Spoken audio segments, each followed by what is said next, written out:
Alright, today we're going to be doing something a little different. We're going to shut the office door. Stanley couldn't handle the pressure. What if he had to make a decision? What if a crucial outcome fell under his responsibility? He had never been trained for that. No. This couldn't go any way except badly. The thing to do now, Stanley thought to himself, is to wait. Nothing will hurt me. Nothing will break me. In here I can be happy forever. I will be happy. Stanley waited. Hours passed, then days. Had years gone by? He no longer had the ability to tell. But the one thing he knew for sure, beyond any doubt, was that if he waited long enough, the answers would come. Eventually, someday, they would arrive. Soon, very soon now, this will end. He will be spoken to. He will be told what to do. Now it's just a little bit closer. Now it's even closer. Here it comes. Man, this narrator won't let you get a word in, huh? Whew. Okay, well. So that's how that happened. Alright, let's, All of his co-workers were gone. What could it mean? Stanley decided to go to the meeting room. Perhaps he had simply missed a memo. We're gonna go do things a little differently today. We're gonna go the right way, and then we're gonna go off the beaten path. Because that's what I feel like doing. Because I feel like there's things when Stanley that came we've to missed. a set of 2 open doors, he entered the door. Yeah. He went in the left door to the meeting room. Yet there was not a single person here either. Tips for not getting Feeling a fired. wave of disbelief, Don't get Stanley fired. decided to go up Best to tip. his boss's office, hoping he might find an What's answer high? there. Target. Okay, so teenagers who we're targeting. All right. What do people want? They want money, more money, things, but with money to buy more things. Graphs about things and money. Awesome. A lot of percentage. Well, what's going on this one? Monetize, free to play.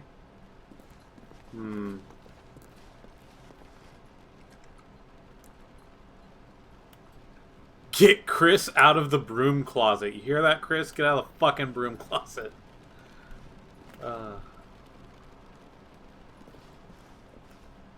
Seriously, we gotta get that fucker out of there. Fire paper guy. Oh, good lord. Alright, moving onward. I didn't get a chance to really look at all that. But, oh, okay.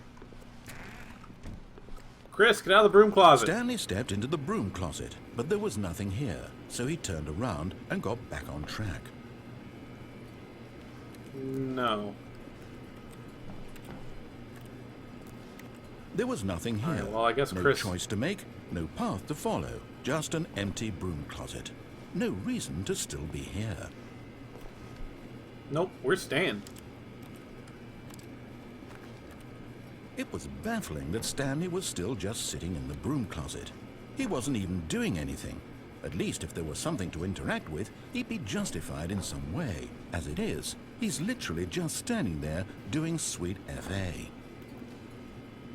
Yep, just to piss you off. Deal with it. Are you really still in the broom closet? Standing around doing nothing? Why? Please offer me some explanation here. I'm genuinely confused. Well, I hate you. That's one reason. You do realize there's no choice or anything in here, right? If I'd said Stanley walked past the broom closet, at least you would have had a reason for exploring it to find out. But it didn't even occur to me because literally this closet is of absolutely no significance to the story whatsoever. I never would have thought to mention it. Well, yeah, I mean, it's a pretty bitchin' broom closet, though. Why would you not mention it? This is somehow its own branching path. Maybe when you go talk about this with your friend, you'll say, "Oh, did you get the broom closet ending? The broom closet ending was my favorite." I hope your friends find this concerning. No, I'm pretty sure they'll enjoy this, too. Stanley was fat and ugly and really, really stupid.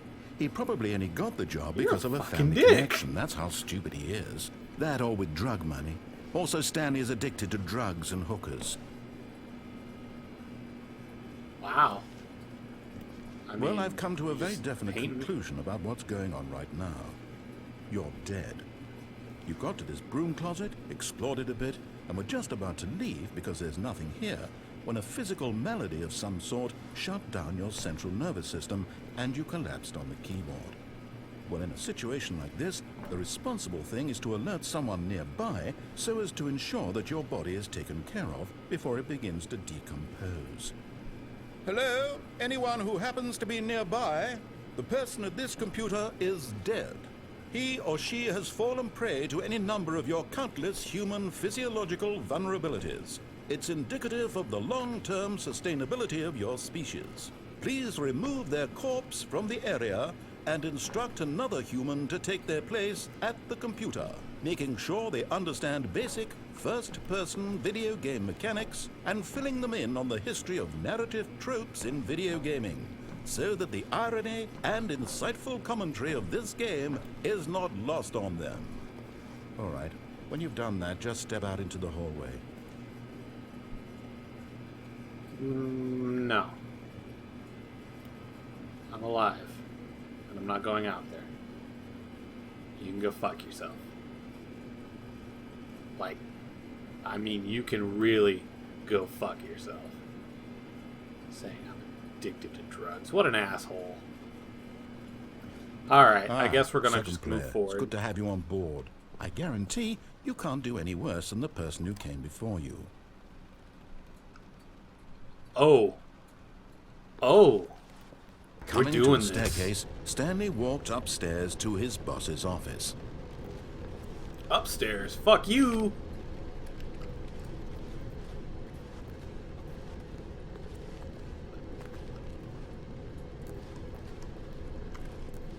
But Stanley just couldn't do it. He considered the possibility of facing his boss. Admitting he had left his post during work hours, he might be fired for that. And in such a competitive economy, why had he taken that risk? All because he believed everyone had vanished? His boss would think he was crazy. And then something occurred to Stanley. Maybe, he thought to himself, maybe I am crazy. All of my co-workers blinking mysteriously out of existence in a single moment for no reason at all? None of it made any logical sense. And as Stanley pondered this, he began to make other strange observations. For example, why couldn't he see his feet when he looked down? Why did doors close automatically behind him wherever he went? And for that matter, these rooms were starting to look pretty familiar. Were they simply repeating? No, Stanley said to himself, No, this is all too strange. This can't be real. And at last, he came to the conclusion that had been on the tip of his tongue. He just hadn't found the words for it. I'm dreaming, he yelled. This is all a dream. Oh, what a relief Stanley felt to have finally found an answer, an explanation. His co-workers weren't actually gone. He wasn't going to lose his job. He wasn't crazy after all. And he thought to himself, I suppose I'll wake up soon. I'll have to go back to my boring real-life job pushing buttons. I may as well enjoy this while I'm still lucid. So, he imagined himself flying and began to gently float above the ground. Then he imagined himself soaring through space on a magical starfield, and it too appeared. It was so much fun, and Stanley marveled that he had still not woken up. How was he remaining so lucid? And then perhaps the strangest question of them all entered Stanley's head. One he was amazed he hadn't asked himself sooner. Why is there a voice in my head dictating everything that I'm doing and thinking? Now the voice was describing itself being considered by Stanley, who found it particularly strange. I'm dreaming about a voice describing me, thinking about how it's describing my thoughts, he thought. And while he thought it all very odd and wondered if this voice spoke to all people in their dreams, the truth was that, of course, this was not a dream. How could it be? Was Stanley simply deceiving himself, believing that if he's asleep, he doesn't have to take responsibility for himself? Stanley is as awake right now as he's ever been in his life. Now, hearing the voice speak these words was quite a shock to Stanley. After all, he knew for certain, beyond a doubt, that this was in fact a dream. Did the voice not see him float and make the magical stars just a moment ago? How else would the voice explain all that? This voice was a part of himself too. Surely, if he could just... He would prove it. He would prove that he was in control, that this was a dream. So he closed his eyes gently, and he invited himself to wake up. He felt the cool weight of the blanket on his skin, the press of the mattress on his back, the fresh air of a world outside this one. Let me wake up, he thought to himself. I'm through with this dream. I wish it to be over. Let me go back to my job. Let me continue pushing the buttons. Please, it's all I want. I want my apartment, Man, fuck and my that wife, job. and my job. All I want is my life exactly the way it's always been. My life is normal. I am normal. Everything will be fine. I am okay.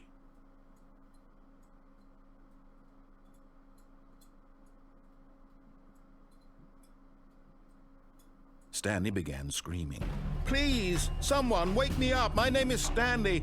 I have a boss. I have an office. I am real. Please, just someone tell me I am real. I must be real. I must be. Can anyone hear my voice? Who am I? Who am I? And everything went black. Oh. Okay. This is the story of a woman named Mariella. Mariella woke up on a day like any other. She arose, got dressed, gathered her belongings, and walked to her place of work. But on this particular day, her walk was interrupted by the body of a man who had stumbled through town talking and screaming to himself, and then collapsed dead on the sidewalk. And although she would soon turn to go call for an ambulance, for just a few brief moments she considered the strange man. He was obviously crazy. This much she knew. Everyone knows what crazy people look like. And in that moment, she thought to herself how lucky she was to be normal. I am sane. I am in control of my mind. I know what is real and what isn't. It was comforting to think this, and in a certain way, seeing this man made her feel better. But then she remembered the meeting she had scheduled for that day. The very important people whose impressions of her would affect her career, and by extension, the rest of her life. She had no time for this, so it was only a moment that she stood there, staring down at the body. And then she turned and ran. Hey everyone, thanks for watching my video. I hope you liked it. If you did, please press like and subscribe. Also, feel free to follow me on Twitter, Facebook, or Twitch, because, sometimes I stream. Yeah, I don't stream naked or anything, but I am pretty entertaining. If you want to see some boob, I'm not Caseytron, but, I'll give you some boob. Some man boob.